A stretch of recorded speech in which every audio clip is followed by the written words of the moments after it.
بسم الله الرحمن الرحيم داوديال iyo dhageystayaal soo dhawaada sida la socotaan dawladda Soomaaliya waxa ay dadaal ugu jirtaa soo celinta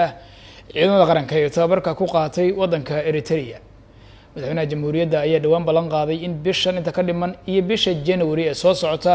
dhamaantood ciidamadaasi ay dalka imaanayaan oo la soo dadguraynayo shalayna dabcan qaybtii ugu horeysay ayaa soo bilaabatay oo dalka soo gaartay فرحي عثمان أحمد بيبي ساكو oo markaa saddex wiil oo ay dhashay ay kamid ahaayeen ciidamada qaranka ee tababarka ku qaatay Eritrea dabcan saddexduba ciidanka shalay la soo celiyay ayay ku jireen farxii soo wallahi waa dhawahay aad iyo aad ka waran wiilashaad ma la hadashay aad iyo aad wiilasheed waa la hadlay hadda korna waa la hadlay intay maqnaayeen jireen Eritrea aniga kolay muddo badan horta waa maqnaayeen wiilashu wax baa la sheegay oo hadda ka hor waxa la yiri ilmihii waa la laayay ilmihii saan waaye kolay aniga cindigeyga hooyana dareen bal leedahay marna ma aan ku fakirin ilmahaagi baa dhibkaas galay waayo waxa baxeen dalkooda dadkooda waxa loo dhalaa horta cunuga dalkiisa iyo dadkiisa iyo diintiisa inuu difaaco waxa loo dhala loo soo kori waa intaas anna waa ku qanacsanaa inay ciyaalkayga meesha jiraan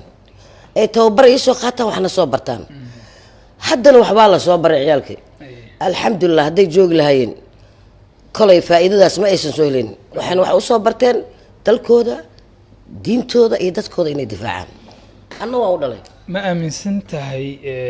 ama ma kamid ah waalidiintii aaminsanaa ciidamadoodii wiilashada meesha la geeyay inaysan garanayn inay dib galeen ma la soo taday wallahi horta aniga waxa ahay maamo Soomaaliyeed maamo qaran ah ma fahamtay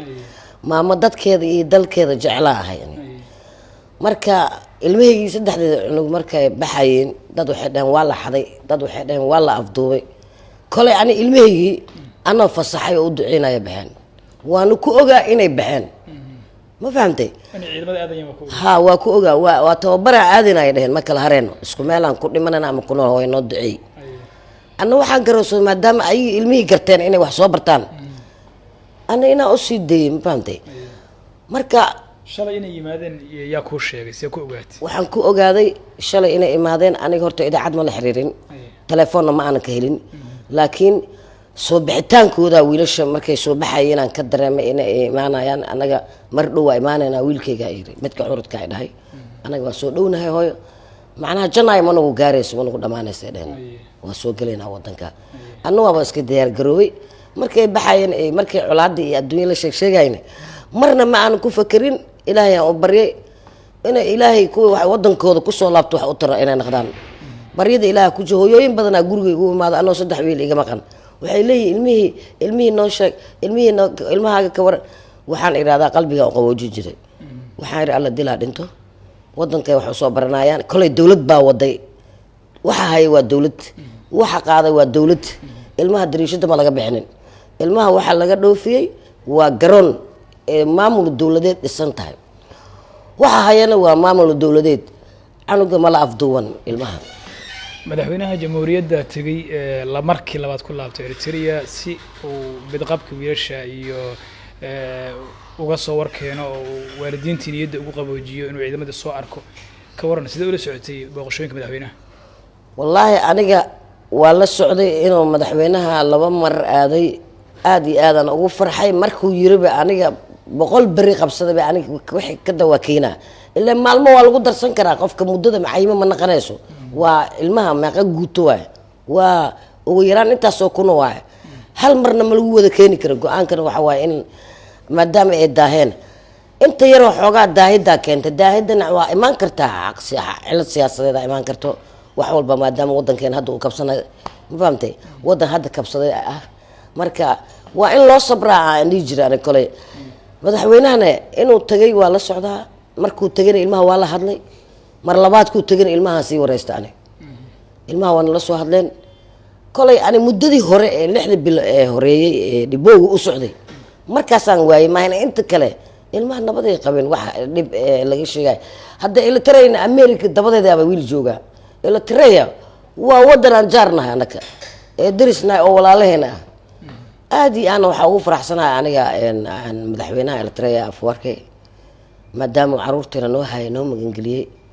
oo noo soo dhaqaaleeyey ma fahamtay ninkii ilaahay u qadiraa dhinto horta saacadaa lagu dhintaa noloshii geeriga aniga wiilka anima iskale ilaah baa iskale ilaaladiisna ilaah ku shaqale laakiin alxamdulilah waalidiinta kula midka ah hooyooyinka kula midka ah wiilashooda aadka u welwelsanaa maxaad leedahay wallaahi horta baggooda burcad inuu ilaahay ugu jiiday aan aaminsanahay sababta ah welwelka waaba dhammaaday hadda welwel maa jiro marba haddii ciidanka imaaday wax welwel ma jiro qalbigooda xalay farxadaa lagu wada seexday annaga hadda waxaan diyaar u nahay oo sidanaa in ilmaheena soo dhaweyn iyo reerayn gacmo furan ku soo dhaweyno oo aan garab siino dowladda maxaad leedahay dowladda aada iyo aada khaasatan madaxweynaha aada iyo aada u mahadsan yahay xasan sheekh mudane xasan sheekh waxaan kaa salaamaa hawada idaacadeena qaranka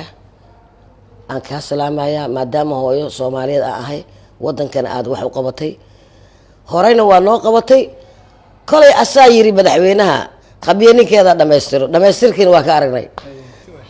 waxaan rabaa hooyooyinkeena soomaaliyeed ee wadanka wiilashoodii u dhaqaaqay inay wadankooda gartay ayaga inay isxilqaamaan lahaatan ee wadankooda isxilqaamo wax dheef wax ma taraayo wadaniyada wadankeena waa qani dheef baa ka buuxdo khayraad xoolaha ku dagiiga dahabka iska daadsan fahamtay ciideena in la baarto oon falana beeraheena fasha beerihiina layiri ku budeeya qalabka cilmigana ku birsho badarka iyo galey muuska iyo bambeelmada baahi intaasaa noogu fila anaga waxba mu bahawo dabiici aan haysanaa alxamdulilah kuwii oo macnaha ku dhaqmo oo ilaahayna kheyr ku sii allah naga wada dhigo ayagana allah ka dhigo waxaan salaamaa hooyooyinka dhammaan ee wiilashoodii u kurbooday maanta calamo lulan iyo ubaxa ku soo dhaweeyeen